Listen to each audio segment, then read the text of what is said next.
ہم وہی کہیں گے جو ہمارا دین ہم کو بتاتا ہے، عمل کرو تو تمہارا بھلا ہے۔ السلام علیکم ورحمۃ اللہ وبرکاتہ۔ الحمد للہ رب العالمین، والصلاة والسلام علی سید الانبیاء والمرسلین، وعلی آلہ واصحابہ وازواجہ واہل بیتہ اجمعین، اما بعد، فاعوذ باللہ من الشیطان الرجیم، بسم اللہ الرحمن الرحیم۔ ان الذین آمنوا وعملوا الصالحات کانت لہم جنات الفردوس نزلا۔ صدق اللہ مولانا العظیم وصدق رسولہ النبی الامین المتین الکریم، ونحن علی ذلک لمن الشاہدین والشاکرین، والحمد للہ رب العالمین۔ حصول برکت کے لیے انتہائی عقیدت و محبت کے ساتھ ہمارے اور ساری کائنات کے آقا و مولا حضور اکرم سید عالم محمد رسول اللہ صلی اللہ تعالیٰ علیہ وسلم کی بارگاہ پر نور میں درود و سلام کا ہدیہ پیش کر لیں۔ اللہم صلی علی سیدنا و شفیعنا و حبیبنا و مولانا محمد وبارک وسلم، صلاۃ و سلام علیک یا رسول اللہ صلی اللہ تعالیٰ علیہ وسلم۔ اس سے پہلے ایک محفل میں نے سیدی غوث العظم دستگیر سیدنا شیخ عبدالقادر جیلانی رضی اللہ تعالیٰ عنہ کی ایک تقریر، آپ کے ایک خطاب کا ایک اقتباس آپ کے سامنے رکھا تھا کہ سیدنا سرکار غوث العظم شیخ عبدالقادر جیلانی رضی اللہ تعالیٰ عنہ نے اپنے خطاب میں یہ فرمایا تھا کہ اللہ تبارک و تعالیٰ نے دنیا کو عیش و عشرت کے لیے نہیں بنایا ہے، اور لا الہ الا اللہ کہہ دینا یہ ایک دعویٰ ہے، اور اس دعوے کے لیے دلیل کی ضرورت ہے۔ سیدنا سرکار غوث پاک رضی اللہ تعالیٰ عنہ نے اپنے اس خطاب کے اندر ایک بڑی اہم چیز کی طرف اہل ایمان کو توجہ دلائی تھی، اور آج کی یہ محفل میں چاہوں گا کہ سرکار غوث پاک رضی اللہ تعالیٰ عنہ کے اس خطاب میں جس چیز کی طرف توجہ دلائی گئی، میں اسی پر کچھ روشنی ڈالوں اور آپ کی توجہ اس چیز کی طرف مائل کروں۔ سرکار غوث پاک رضی اللہ تعالیٰ عنہ نے جو یہ فرمایا کہ لا الہ الا اللہ محمد رسول اللہ، یہ دعویٰ ہے، یہ کلمہ شریف ایک دعویٰ ہے، اس کے لیے دلیل کی ضرورت ہے۔ اور پھر آپ نے دلیل بھی بتائی۔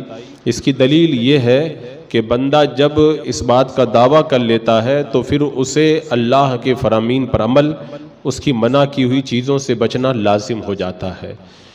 عام طور پر مسلمان اپنے خدا کے اوپر ایمان کا دعویٰ تو کرتے ہیں، نبی پر ایمان کا دعویٰ تو کرتے ہیں، لیکن دلیل کے معاملے کے اندر بہت ہی پست ہو کر کے رہ جاتے ہیں۔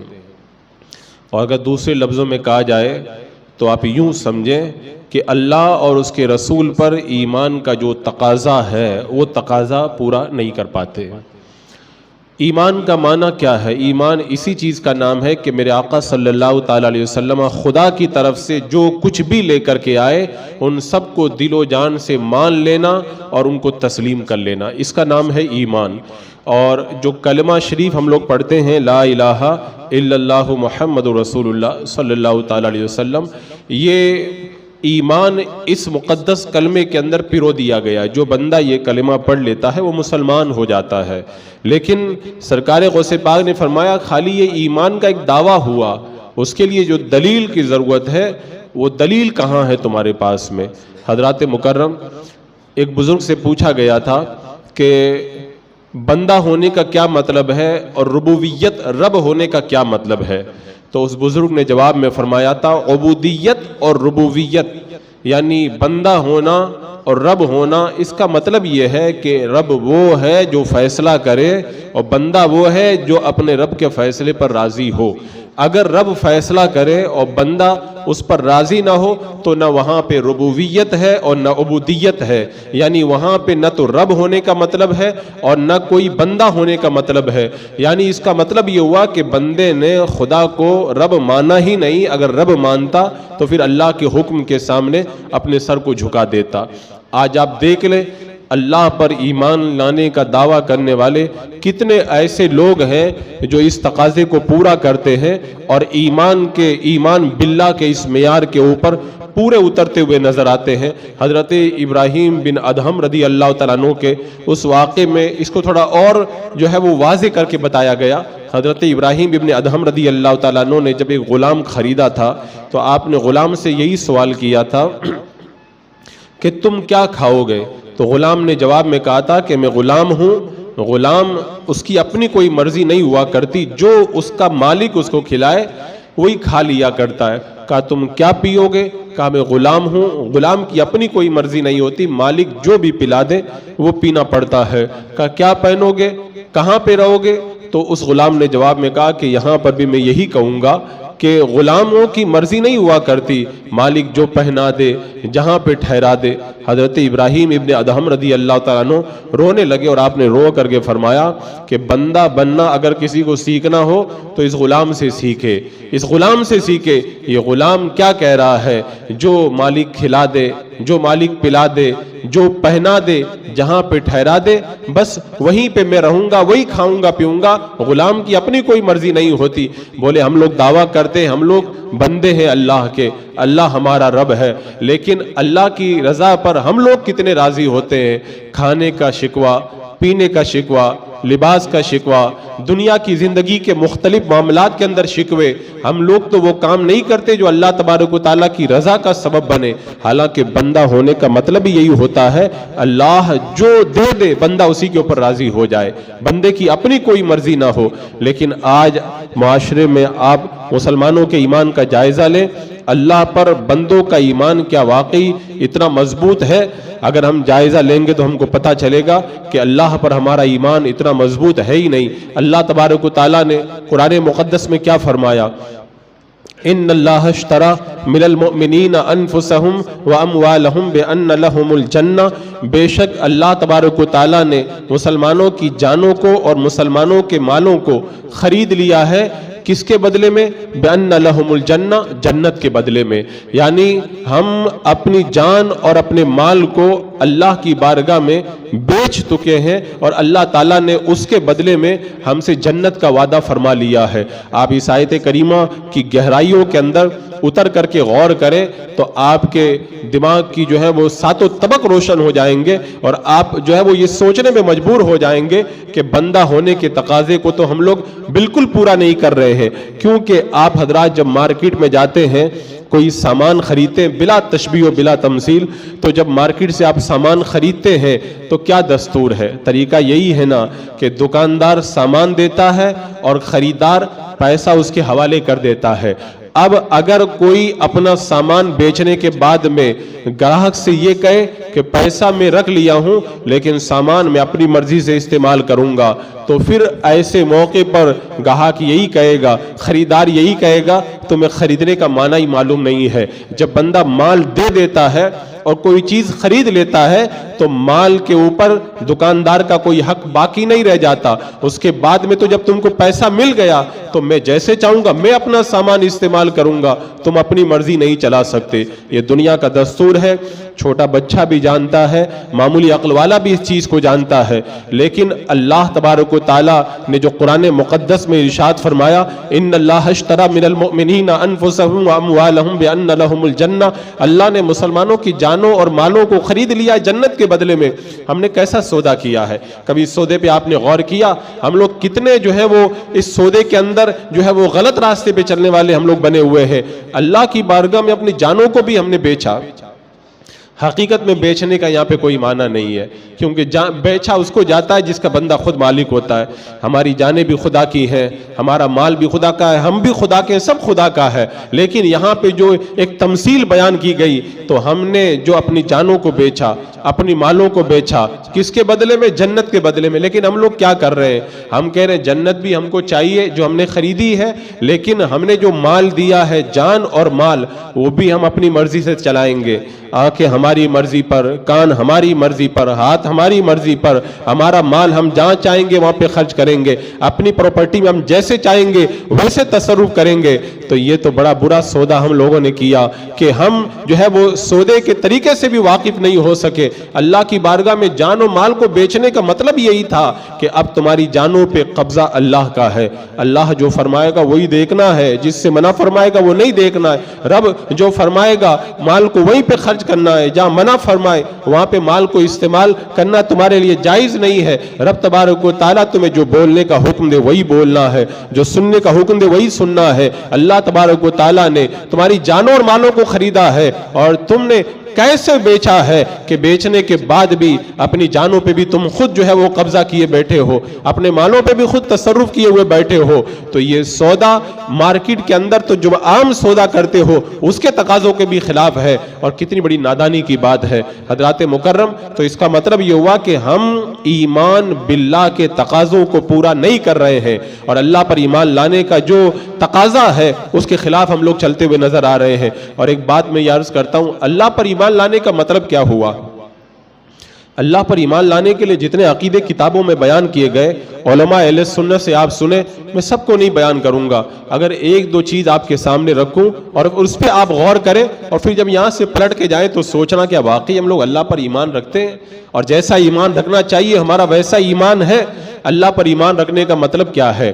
اللہ ہمارا خالق ہے، وہی ہمارا مالک ہے، اس نے ہم کو پیدا کیا ہے۔ اللہ تعالیٰ نے کیا فرمایا؟ میں تمہاری شہ رگ سے بھی زیادہ تمہارے قریب ہوں، وَنَحْنُ أَقْرَبُ إِلَيْهِ مِنْ حَبْلِ الْوَرِيدِ، ہماری شہ رگ سے بھی زیادہ اللہ تعالیٰ ہم سے قریب ہے۔ اللہ تعالیٰ نے کیا فرمایا؟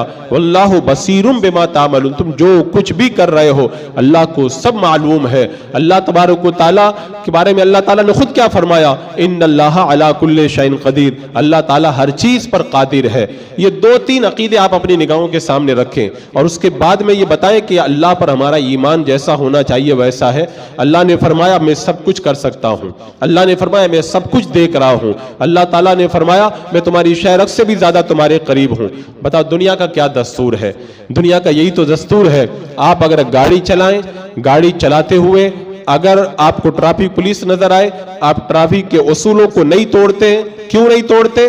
دو وجہ سے۔ پہلی وجہ یہ ہے کہ آپ کو یہ معلوم ہے کہ یہ ٹریفک پولیس والا جو میری نگاہوں کے سامنے ہے وہ مجھے دیکھ رہا ہے، اگر وہ نہیں دیکھتا ہوتا آپ اصولوں کو توڑ کر کے نکل جاتے، وہ دیکھ رہا اس لیے آپ نہیں توڑتے، اور آپ کو یہ پتا ہے یہ پاورفل ہے، یہ میرے خلاف چالان یا کچھ بھی کر سکتا ہے، اگر آپ کو پتا چل جائے یہ کچھ بھی نہیں کر سکتا تو آپ اصولوں کو توڑ دیں گے۔ اگر دنیا کے عام جو ہے وہ لوگوں کے بارے میں، عام ٹریفک پولیس کے بارے میں دو باتوں کا آپ کو یقین ہو جائے، وہ دیکھ رہا ہے اور وہ کر سکتا ہے، تو آپ اصولوں پہ چلتے ہیں، اصولوں کو نہیں توڑتے ہیں۔ تو کیا جب آپ دنیا کے اندر زندگی گزارتے ہیں تو کیا آپ کے ذہن میں یہ نہیں ہوتا اللہ تعالیٰ سب کچھ کر سکتا ہے، اور اللہ تعالیٰ سب کچھ دیکھ رہا ہے، سب کچھ کر بھی سکتا ہے، سب کچھ دیکھ بھی رہا ہے، لیکن شریعت کو توڑتے ہوئے نظر آ رہے ہیں، اسلامی قانون کے خلاف چلتے ہوئے نظر آ رہے ہیں؟ تو کہیں ایسا تو نہیں ہے کہ اللہ تعالیٰ کی قدرت پر ہمارا ایمان نہیں؟ کہیں ایسا تو نہیں کہ اللہ تعالیٰ دیکھ رہا اس بات پر ہمارا ایمان نہیں؟ اگر ہمارا ایمان اس بات پہ نہیں ہوگا تو مومن ہی باقی نہیں رہ جائیں گے۔ مطلب ایمان تو ہے لیکن کمزور ایمان ہے۔ جیسا ایک ٹریفک پولیس والے کی باتوں پہ ہمیں یقین ہے، اتنا یقین ہمیں اللہ تعالیٰ کے ان فرامین کے اوپر ہم کو نہیں ہو پاتا ہے، تبھی تو ہم اصولوں کو توڑتے ہوئے نظر آ رہے ہیں۔ یہ بڑی باریک بات ہے، اس کے اندر آپ غور کریں گے تو آپ کو اس بات کا احساس ہوگا کہ ہمارا انداز جو ہے وہ کیا بتا رہا ہے۔ ایمان تو ہمارا یہ ہے کہ اللہ تعالیٰ سب کچھ کر سکتا ہے، سب کچھ دیکھ رہا ہے، لیکن ہمارا کردار جو ہے وہ اس کا انکار کرتا ہوا نظر آ رہا ہے۔ تو صرف زبان سے اقرار کرنا یہی کافی نہیں ہے، زبان سے اقرار کے ساتھ اپنے کردار سے بھی یہ پتہ لگنا چاہیے کہ اللہ تعالیٰ سب کچھ کر سکتا ہے اور اللہ تبارک و تعالیٰ سب کچھ دیکھ رہا ہے. اللہ کی قدرت پر ایمان کا معاملہ دیکھو. میں نے اس سے پہلے بتایا تھا نا کہ ایک بار حضرت ام المومنین عائشہ صدیقہ رضی اللہ تعالی عنہا نے اللہ کے رسول علیہ السلام کی بارگاہ کے اندر یہ عرض کیا تھا کہ یا رسول اللہ، آپ نے ایک بار جو یہ بتایا تھا کہ قبر بندے کو دباتی ہے جب بندے کو قبر میں رکھا جاتا ہے، یا رسول اللہ جب سے میں نے یہ سنا ہے تب سے مجھ کو رات میں نیند نہیں آتی ہے. آپ بتائیں اس فرمان کو ہم نے بھی سنا، ام المومنین نے بھی سنا، ہم کو نیند آتی ہے، ان کو نیند نہیں آ رہی تھی. کیوں؟ انہیں یقین کامل تھا، ایمان بڑا مضبوط تھا. اللہ اس کے رسول پہ جیسا ایمان ہمارا ہونا چاہیے ویسا ہمارا ایمان نہیں ہے، اس لیے ہم کو آرام سے نیند آتی ہے. اللہ اکبر. اور حضرت ابو بکر صدیق اللہ کے رسول علیہ السلام کی بارگاہ میں جب آئے، میرے آقا صلی اللہ تعالیٰ علیہ وسلم نے جب وہ آیت کریمہ آپ پر اتری کہ وَلَوْ أَنَّا كَتَبْنَا عَلَيْهِمْ أَنِ اقْتُلُوا أَنفُسَكُمْ، اگر ہم تم پر یہ فرض کر دیتے کہ تم اپنے آپ کو قتل کرو، تو حضرت سیدنا ابو بکر صدیق بارگاہ مصطفیٰ جان رحمت صلی اللہ علیہ وسلم میں حاضر ہو کر کے عرض کرتے یا رسول اللہ اگر آپ حکم دے دیں تو ابھی میں اپنی گردن کاٹ کے آپ کے قدموں کے اندر پیش کر دیتا ہوں. یعنی اللہ نے حکم نازل فرمایا اور حضرت صدیق اکبر نے کہا یا رسول اللہ اگر اللہ ابھی حکم دے ابھی میں اپنی گردن کاٹ دوں گا. میرے آقا نے فرمایا ابو بکر تم سچ کہہ رہے ہو. یہ ایمان کی قوت اور ایمان کی مضبوطی تھی. لیکن ہم لوگ کتنے فرامین سنتے ہیں. وہ حدیث قدسی میں نے اس سے پہلے بھی بیان کی. صحیح میں اللہ پر جیسا ایمان ہونا چاہیے ویسا ہمیں ایمان نہیں. اللہ تعالیٰ خود ارشاد فرماتا ہے اے آدم کے بیٹے میں نے ایک بار کہا تھا، ایک حکم دیا تھا، ساتوں آسمان اور ساتوں زمین میرے حکم سے سیدھے ہو گئے، اور میں نے 1000 حکم دیے ہیں لیکن تو سیدھا نہیں ہوتا. قرآن مقدس میں اللہ نے 1000 حکم دیے اور 1000 منہیات یعنی کاموں سے منع فرمایا ہے.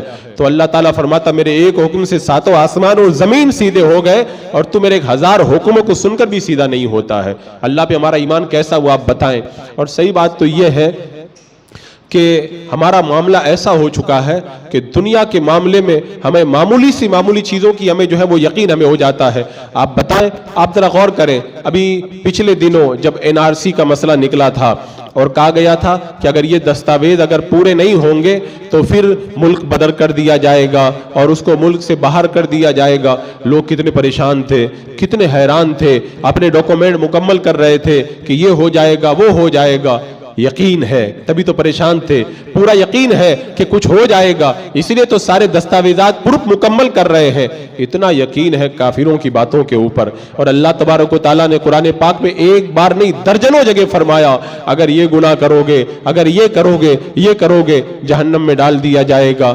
کبھی آپ لوگوں نے دوڑ بھاگ شروع کی کہ اللہ تبارک و تعالیٰ یہاں پہ تو اگر دنیا سے نکال دیے گئے تو کہاں نکالیں گے، دنیا ہی میں تو رکھا جائے گا. اور کتنے دن کی بات ہے، ایک نہ ایک دن تو بندے کو مر جانا ہے. لیکن اگر وہاں پہ اگر جہنم میں ڈال دیا گیا، جنت میں جگہ نہ دی گئی تو کتنا سخت عذاب ہے اور کتنی سنگین سزا ہے یہ. کیا کبھی اس کے اوپر بندے نے غور کیا؟ جب اللہ کا یہ حکم ہم سنتے ہیں ہم دوڑ بھاگ شروع کر دیتے ہیں کیا جنت میں جانے کا پروف مکمل کیا جائے، جنت میں جانے کے لیے جو کام کرنے ہیں ان سب کو جلدی سے شروع کر دیا جائے.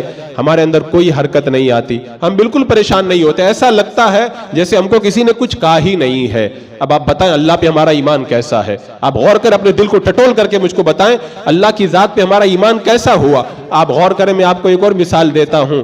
اگر یہ کہہ دیا جائے، اگر کورٹ کی طرف سے وارنٹ نکال دیا جائے یا کوئی بڑا طاقتور آدمی ہم کو دھمکی دے دے تو پھر ہم کتنے پریشان ہو جاتے ہیں، اپنے بچاؤ کے راستے نکالتے ہیں، اس کے بچنے کے لیے جو سورسز ہوتے ہیں وہ استعمال کرتے ہیں اور پھر ہم دوڑ بھاگ شروع کر دیتے ہیں.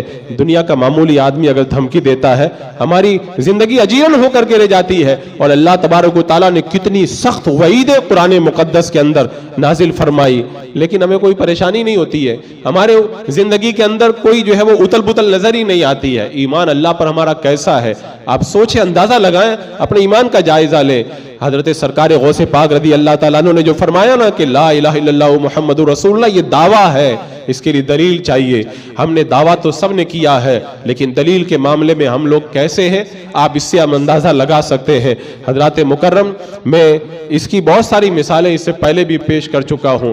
آپ ذرا خود سوچ کر کے بتائیں، اگر ایک کافر ڈاکٹر ہم سے کہتا ہے کہ یہ نہیں کھانا، ہم نہیں کھائیں گے، لیکن اللہ تعالیٰ نے کتنے کاموں سے منع کیا، کیا ہم رکتے ہوئے نظر آتے ہیں؟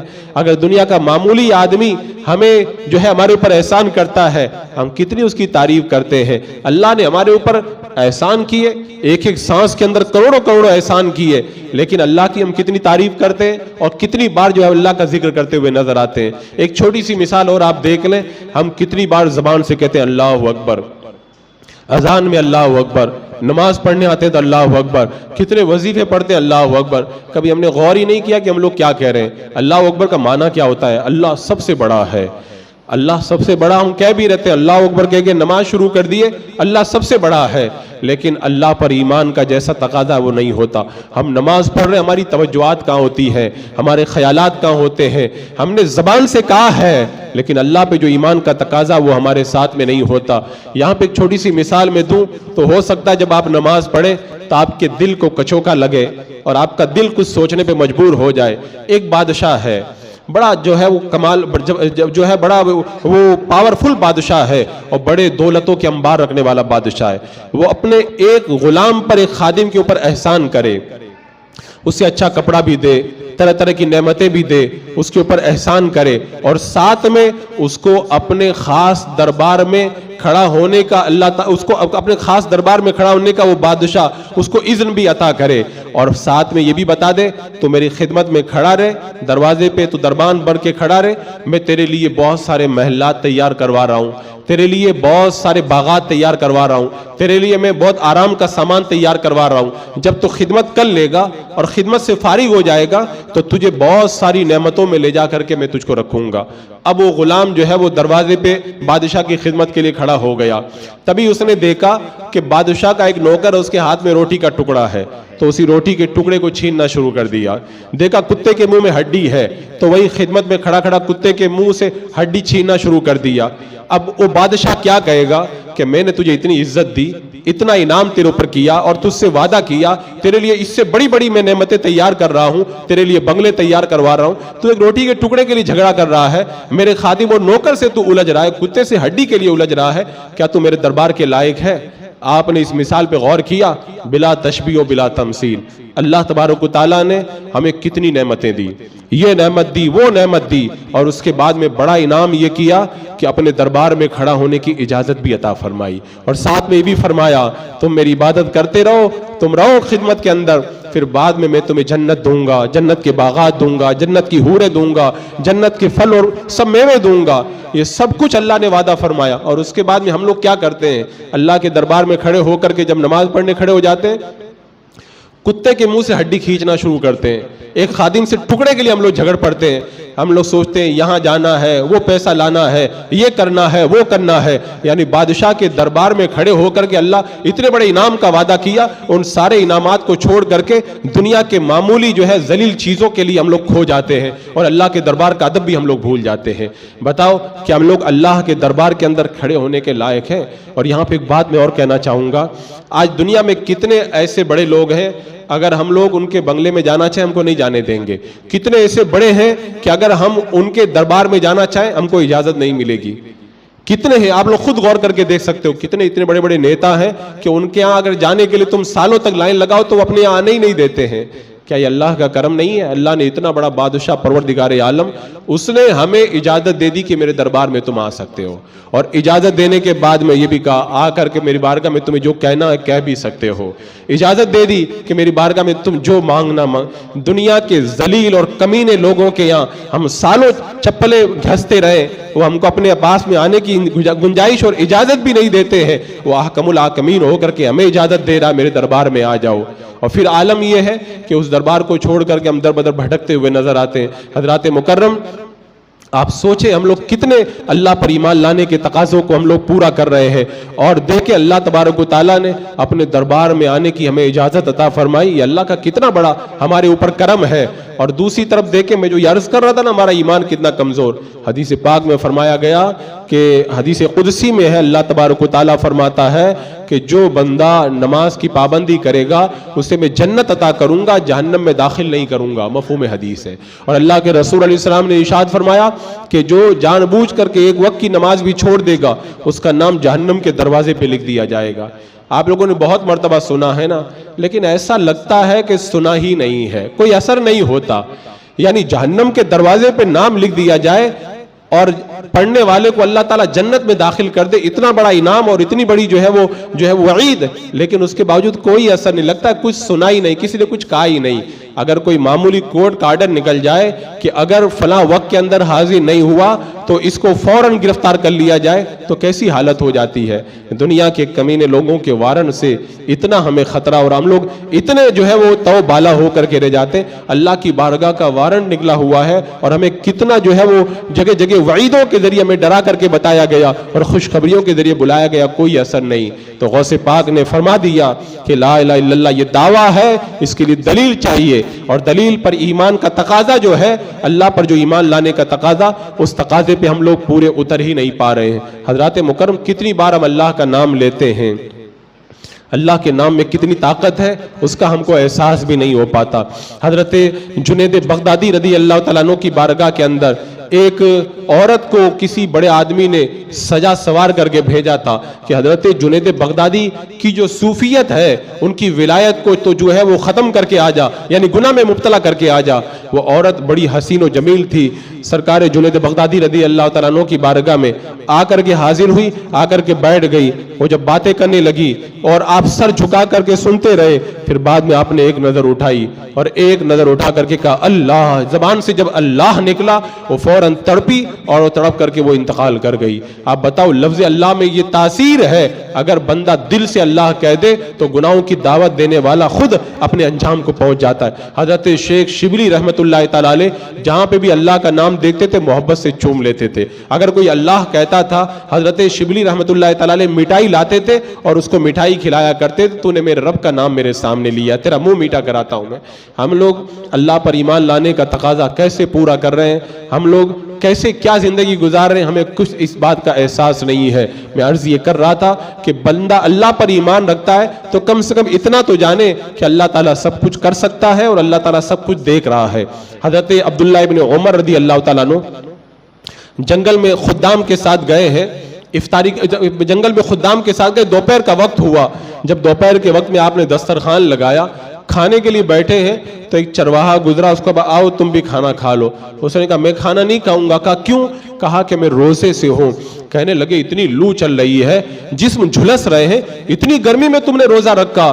تو وہ چرواہا جواب دیتا ہے کہ ایام خالیہ کے لیے میں جمع کر رہا ہوں. ایام خالیہ آپ لوگ سمجھ گئے ہوں گے. اللہ تعالیٰ قرآن پاک میں ارشاد فرماتا ہے کہ قیامت کے دن دنیا میں نیک کام کرنے والوں سے کیا کہا جائے گا؟ کُلُوا وَاشْرَبُوا ہَنِيًّا بِمَا أَسْلَفْتُمْ فِي الْأَيَّامِ الْخَالِيَةِ. کھاؤ پیو، مزے سے کھاؤ پیو ان اعمال کے بدلے میں جو تم نے ایام خالیہ میں کیے. یعنی دنیا کی زندگی کے اندر تم نے جو ایام میں جو کام کیے اس کے بدلے میں کھاؤ. تو کہنے لگا جو ابھی ایام چل رہے ہیں یہ ایام خالیہ ہیں، میں نیک کام کر کے ان خالی ایام کو بھر رہا ہوں. ابھی میں اس لیے گرمی میں روزہ رکھا ہوں، آگے مرنے کے بعد پھر وہ سب مجھے مل جائے گا. حضرت عبداللہ ابن عمر رضی اللہ تعالیٰ عنہ نے دیکھا تو سوچا جس کا امتحان لے لیا جائے کہ اس کا ایمان کتنا مضبوط ہے. آپ نے فرمایا ایک بکری بیچو، آج افطاری کے وقت میں اسی کو ذبح کر کے پھر کھانا بنایا جائے گا. کہا میں مالک نہیں، مالک کوئی اور ہے.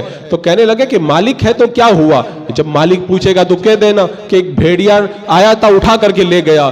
تو اس نے آسمان کی طرف انگلی اٹھا کے کہا اے ابن عمر فائن اللہ فائن اللہ، اللہ کہاں ہے پھر؟ یعنی اس نے جھنجھوڑ کے کہا کہ آپ مجھے ایسی بات کہہ رہے ہیں کوئی نہیں دیکھ رہا ہے تو کہ اللہ تبارک و تعالیٰ بھی نہیں دیکھ رہا ہے. حضرت عبداللہ ابن عمر رضی اللہ تعالیٰ عنہ پہ ایسا اثر ہوا، آپ نے اس غلام کو بھی خرید لیا، اس کی ساری بکریوں کو بھی خرید لیا اور غلام کو خرید کے آزاد کیا اور ساری بکریاں اس کو تحفے کے اندر عطا فرما دی. کہ اللہ نے اتنا مضبوط ایمان دیا. جنگل میں یہ ہے اور اس کا مالک شہر میں آرام سے گھر میں بیٹھا ہے اور وہ جنگل کے اندر دھوپ میں روزہ رکھ کے اپنے خدا سے اتنا ڈر رہا ہے، اس کو پتا ہے کہ میرا مالک مجھے دیکھ رہا ہے. تو اللہ پر ایمان لانے کا تقاضا ہی ہوتا ہے. آج اس تقاضے پہ ہم لوگ بالکل پورے نہیں اتر رہے. آج ہماری زندگی جس بے ڈھنگے انداز کے اندر گزر رہی ہے، ہمارے کردار سے یہ لگتا ہی نہیں ہے کہ اللہ پر جیسا ایمان ہونا چاہیے ویسا ایمان ہم لوگ رکھتے ہیں. حضرت عمر رضی اللہ تعالیٰ عنہ کے بارے میں نے یہ روایت اس سے پہلے آپ کے سامنے رکھی تھی. حضرت عمر رضی اللہ تعالیٰ عنہ رات میں گشت کر رہے ہیں ایک مکان سے کان لگا کے سنا، ماں اپنی بیٹی سے کہہ رہی ہے کہ بیٹی دودھ میں پانی ملاؤ، تو بیٹی کہتی ہے کہ امیر المومنین کو پتہ چلے گا تو سزا دیں گے، تو ماں کہتی ہے امیر المومنین یہاں کہاں ہے، یہاں وہ نہیں دیکھ رہے، تو بیٹی نے کہا امیر المومنین نہیں دیکھ رہے، لیکن امیر المومنین کا جو خدا ہے وہ تو دیکھ رہا ہے۔ حضرت عمر دور سے دن گئے، اس گھر کا پتہ لگایا، پتہ چلا کہ بیوہ عورت کا مکان ہے، اس بچی کی شادی نہیں ہوئی ہے، اپنے سارے بیٹوں کو بلایا اور بلا کر کے کہا کہ ایک نیک خاتون ہے، بتاؤ تم میں سے کون اس کی شادی کرے گا؟ تو حضرت عاصم کی شادی نہیں ہوئی تھی اپنے بیٹے کی، ان کی شادی اس لڑکی کے ساتھ میں کر دی جو رات کے اندھیرے میں بھی خدا سے ڈر رہی تھی۔ اب دیکھیں جس کا ایمان مضبوط ہوتا ہے اس کا نتیجہ کیا ہوتا ہے۔ حضرت عاصم کی شادی جب اس لڑکی کے ساتھ میں کی گئی، اللہ تبارک و تعالیٰ نے اس کی نسل سے ایک ایسا بچہ اس کو عطا فرمایا جو پوری دنیا کے اندر 5ویں خلیفہ راشد کے نام سے مشہور ہوا، جسے دنیا آج بھی حضرت عمر ابن عبدالعزیز رضی اللہ تعالیٰ عنہ کے نام سے یاد کرتی ہے، جنہوں نے پوری دنیا کو عدل و انصاف سے معمور فرما دیا تھا۔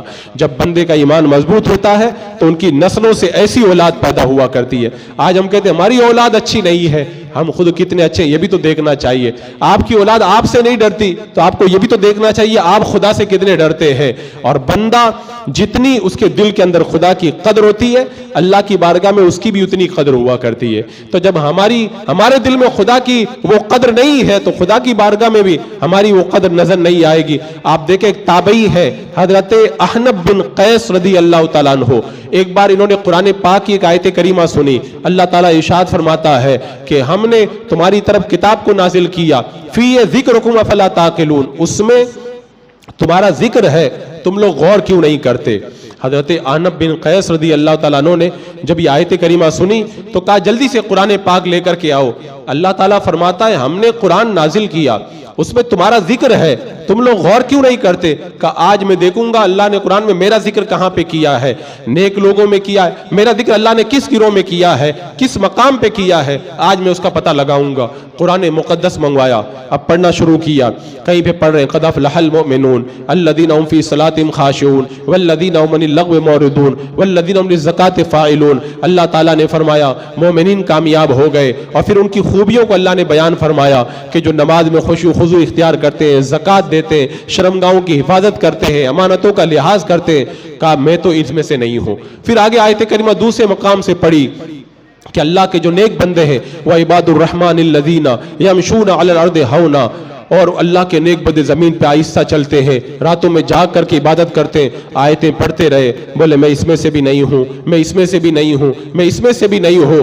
اللہ نے میرا ذکر کہاں پہ کیا ہے؟ یہاں تک کہ پڑھتے پڑھتے جب اس آیت کریمہ پہ پہنچے وآخرون اعترفوا بذنوبہم خلطوا عملا صالحا وآخر سیئا، وہ کچھ ایسے لوگ ہیں جنہوں نے اپنے گناہوں کا اعتراف کیا، کچھ اچھے کام بھی کیے اور ساتھ میں کچھ برے کام بھی کیے۔ اس آیت کریمہ پہ جب پہنچے تو رک گئے، بولے ہاں اللہ نے میرا ذکر اس آیت میں کیا ہے۔ کبھی کبھی کچھ نیک کام ہو جاتا ہے اور ساتھ میں برے کام بھی ہو جاتے ہیں۔ حضرت احنف بن قیس نے کہا اللہ نے میرا ذکر یہاں پہ کیا ہے، مجھے اپنے گناہوں سے توبہ کرنا چاہیے۔ اب آپ بتائیں انہوں نے جب قرآن مقدس کو ٹٹولا تو اپنا ذکر قرآن میں تلاش کرنے لگے کہ میں کون سے گروہ کے اندر ہوں، اور ہمیں تو کوئی فکر ہی نہیں ہے کہ ہم کس گروہ کے اندر ہیں، ہم کو تو احساس بھی نہیں ہے۔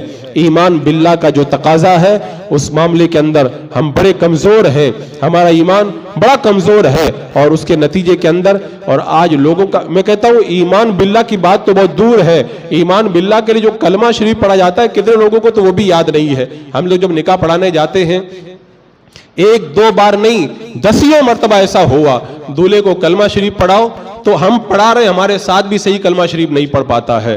یہ حال ہے لوگوں کا کہ کلمہ شریف جس کے جو ہمارے ایمان ہونے، ایمان کی جو علامت ہے، جو دعویٰ ہے ہمارے ایمان کا، غوث پاک نے جس کو دعویٰ ایمان کہا ہے وہ بھی صحیح ڈھنگ سے نہیں پڑھ پاتے، بار بار ریپیٹ کر کے کہتے ہیں نہیں ایسے پڑھو، اور جب کلمہ شہادت پڑھواتے جب محمدن پڑھاتے تو اس کی زبان پہ محمدن بھی نہیں آتا ہے، محمدن پڑھتا ہے، اس کو بار بار ریپیٹ کرا کر کے اس کو صحیح کرانا پڑتا ہے۔ جب ایسے حالات ہو جائیں تب پھر کہو کہ اللہ تبارک و تعالیٰ کی رحمتیں ہمارے اوپر کیوں نہیں اترتی ہیں؟ تو پھر یہ شکوہ ہمیں رحمتوں کا نہیں اپنے آپ سے شکوہ کرنے کی ضرورت ہے۔ آپ دیکھیں کتنے ایسے لوگ میرے پاس فتویٰ کے لیے استفتاء لے کر کے آتے ہیں، جواب لکھوانے کے لیے طلاق کا۔ طلاق نامہ پڑھتا ہوں، میں پوچھتا ہوں یہ طلاق نامہ کس نے لکھا ہے؟ کہ فلاں وکیل سے لکھوایا، فلاں وکیل سے لکھوایا۔ یہ وکیل بنا بندہ اتنے سال تک محنت کی، کیا مجھے اتنا شعور نہیں تھا اس بات کا کہ لا کے اندر، ہندوستان کے لا کے لیے اتنے سال پڑھائی کی تو جس ڈپارٹمنٹ کا تم پیپر بنا رہے ہو اس کے حوالے سے خدا کا قانون کیا ہے اس کو بھی تو پڑھ لیا ہوتا۔ اس کے بعد میں وہ آ کے کہتا ہے کہ ہم نے طلاق دی تھی تو طلاق نامہ بنوایا تھا، اب ہم لوگ میاں بیوی آپس میں ملنا چاہتے، کیا کروں؟ میں کہتا ہوں نادان جاہل جو وکیل ہے اس نے تمہاری اور تمہاری بیوی کی زندگی خراب کر دی ہے۔ اگر وہ وکیل جتنا دنیا ہندوستان کا قانون پڑھا ہے، خدا کا قانون بھی اگر ساتھ میں پڑھا ہوتا تو ایسا پیپر وہ بناتا کہ آج تم دونوں کے ملنے کا راستہ کھلا ہوا ہوتا۔ اس نادان وکیل کی نادانی کی وجہ سے اب تمہاری زندگی کی راہیں بند ہو گئی ہے، اب تمہارا نکاح بغیر حلالے کے درست بھی نہیں ہو سکتا۔ اگر وہ وکیل پڑھا ہوتا، اسے شریعت کا قانون معلوم ہوتا تو وہ ایسا پیپر بناتا کہ اگر دنیا میں دوبارہ کبھی تمہارے درمیان جھگڑا ختم ہو جاتا، تم آپس میں ملاقات کا تمہارے لیے راستہ کھلا رہتا۔ تو یہ دین کا معاملہ، لوگوں کا دین کے معاملے میں یہ حال ہے، دنیا کے لیے ساری زندگی کھپا دینا، لیکن دین کے معاملے کے اندر معمولی باتوں کے اندر، یہ تو میں نے 2 مثالیں پیش کی ہیں، اگر میں اس کی اور مثالیں پیش کروں تو آپ سوچیں گے کہ ہم لوگ، ہمارے دلوں کے اندر دین کی کتنی قدر ہے اور ایمان باللہ کے تقاضے ہم لوگ کتنا پورا کر رہے ہیں۔ نماز جنازہ کے اندر کھڑے ہو جاؤ، اگر ایک دن اگر جنازے کی نیت نہ بتاؤ، جنازہ ہو جاتا ہے، پھر پنچایت شروع ہوتی ہے کہ آج مولانا صاحب نے تو جو ہے وہ جنازے کی نیت ہی نہیں بتائی۔ میں کہتا ہوں تمہاری زندگی گزر گئی، تم بوڑھے ہو گئے جنازہ پڑھتے پڑھتے، آج تک تم کو نیت نہیں یاد ہو پائی۔ کیوں نہیں یاد ہو پائی؟ اس لیے کہ تمہارے دین میں، تمہارے دل کے اندر دین کی باتوں کی فکر ہی نہیں ہے۔ اس لیے تم کو اگر 100 جنازے پڑھو تو 100 مرتبہ تم کو جنازے کا طریقہ بتانا پڑتا ہے، اور دنیا کے معاملے میں اگر ایک بات بتا دو نا تو پھر بھولنے کا نام نہیں لیتے ہو۔ پتہ ہے اگر بھول جائیں گے تو یہ نقصان ہو جائے گا، وہ نقصان ہو جائے گا، لیکن دین کے معاملے میں یہ سوچ کر کے رکھا کچھ بھی بھول جائیں کیا ہوتا ہے؟ کچھ نہیں ہوتا ہے۔ یہ ہمارے ایمان کا حال ہے۔ حضرات مکرم، میں آج بڑی لمبی چوڑی گفتگو کرنے کے موڈ میں تھا، بہت ساری باتیں میرے پاس رہ گئی، وقت چونکہ سمٹ گیا، لیکن جتنی باتیں میں نے کہی ہیں جا کے غور کرنا۔ اللہ پہ ہم لوگ ایمان لانے کا دعویٰ تو کرتے ہیں، ہمارا ایمان کا دعویٰ کتنا صحیح ہے؟